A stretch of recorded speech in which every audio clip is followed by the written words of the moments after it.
واليوم إن شاء الله سوف نتحدث ونتعلم معا إن شاء الله. أنتم تتعلمون وأنا إن شاء الله أيضا أتعلم معكم.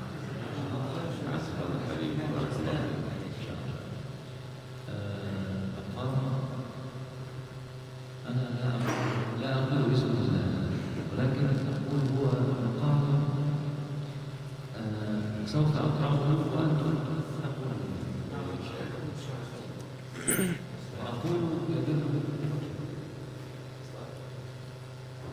وأقول أنه مقام يدل أو يأتي دائما عند تصوير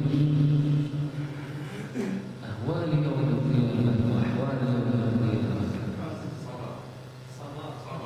ما شاء الله ما شاء الله. نتحدث دائما أيضا عن الظلم والظالمين وعاقبة الظالمين وليس عاقبة المتقين.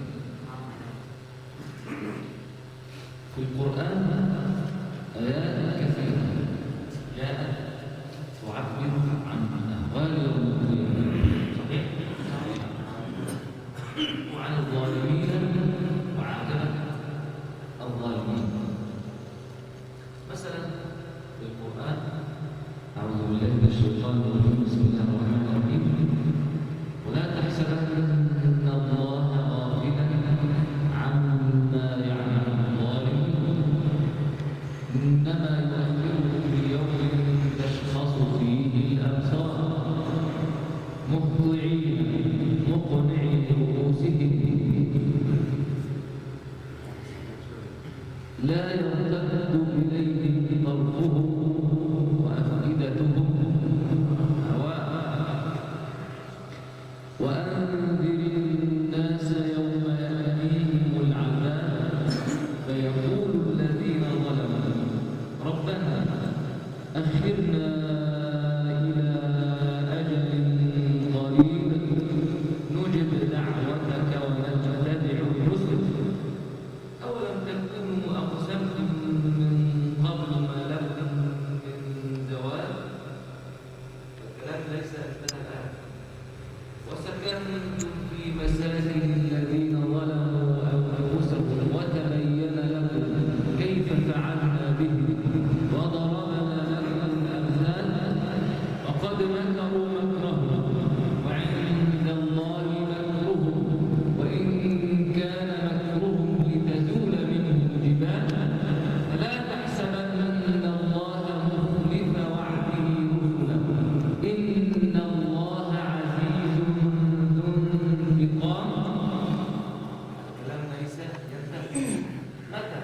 إن الله عزيز ذو انتقام يوم تبدل الأرض غير الأرض والسماوات وبرزوا لله الواحد القهار. وبعد ذلك وترى المجرمين يومئذ مقرنين في الأصفاد سرابيلهم من قطران وتغشى وجوههم النار. هذا من أحوال يوم القيامة. مثلا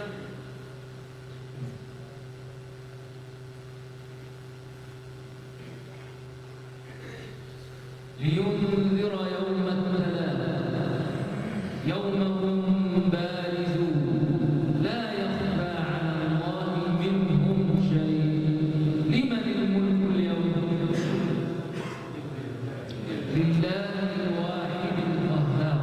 اليوم تجزى كل نفس بما كسبت لا ظلم اليوم إن الله سريع الحساب. بسم الله الرحمن الرحيم. اللهم ذكرني بالنسيب. المال والبنون زينة الحياة الدنيا والباقيات الصالحات خير عند ربك ثوابا وخير أملا. الأحوال والأحوال. ويوم نسير الجبال وترى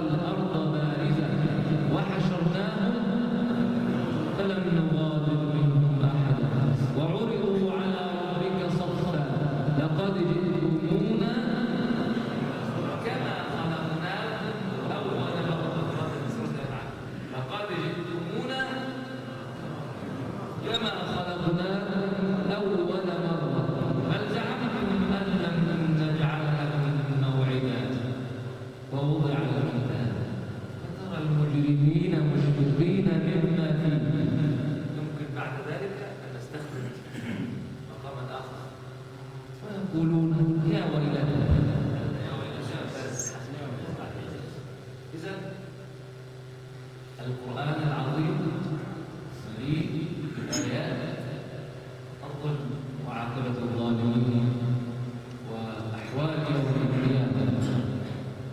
نأخذ مثالا. قبل أن نأخذ مثال، فقام الصبا كما قلنا يتحدث عن الحزن والظلم وأحوال يوم القيامة. من المفروض عندما ندرس أي مقام ندرس معه تحليل المقام، لكن ليس الآن. يعني من المفروض أن نقول بالأمس مقام الحجاز مثلا، كيف تنتقل من الحجاز إلى مقام آخر؟ من المفروض أن نقول ذلك، لكن نيسر بعض الشيء ثم بعد ذلك إن شاء الله نحلل المقام. ما معنى تحليل المقام؟ المقام له جنسان. مثلا مقام البيات، درسنا في الدرس الأول مقام البيات. يا شيخ أنت مثلا تقرأ البيات، من يقرأ البيات؟ أنتم تقولون مثلا في مقام البيات والضحى والليل إذا سجى. سوف أستمر في البيات؟ لا. من المفروض أكاديميا من المفروض لا أبقى فيه، أنتقل إلى الجنس الآخر فيه ثم أعود إليه درجة أخرى. ما هو الجنس الآخر في مقام البيات؟ النهوان، لكن ليس على هذه الطبقة، ليس على طبقة البيات، طبقة أخرى تسمى الطبقة الرابعة، الدرجة الرابعة من مقام البيات. أنتقل في الدرجة الرابعة إلى مقام النهوان، ليس على طبقة البيات. تفهمون؟ أنا أقرأ في البيات، بعد ذلك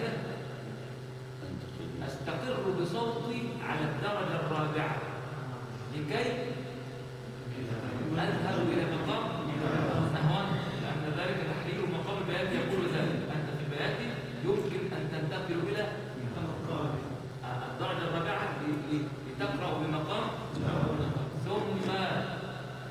ثم تعود إلى البيات. ما شاء الله، إلى البيات.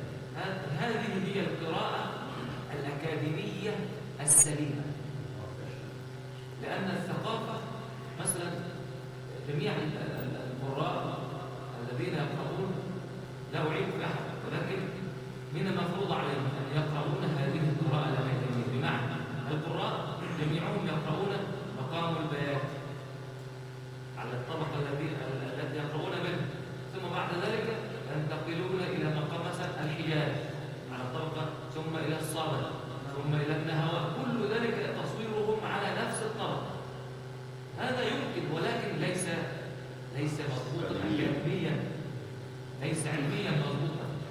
لكن المفروض قرأت في البيات، المجلس الثاني للبيات نعم النهوان على الدرجة الرابعة. ما شاء الله، هذا سوف يشوق المستمع. هذا الشيخ كان يقرأ في البيات في درجة، وانتقل إلى النهوان في درجة أخرى، ثم عاد إلى البيات على الدرجة التي كان يقرأ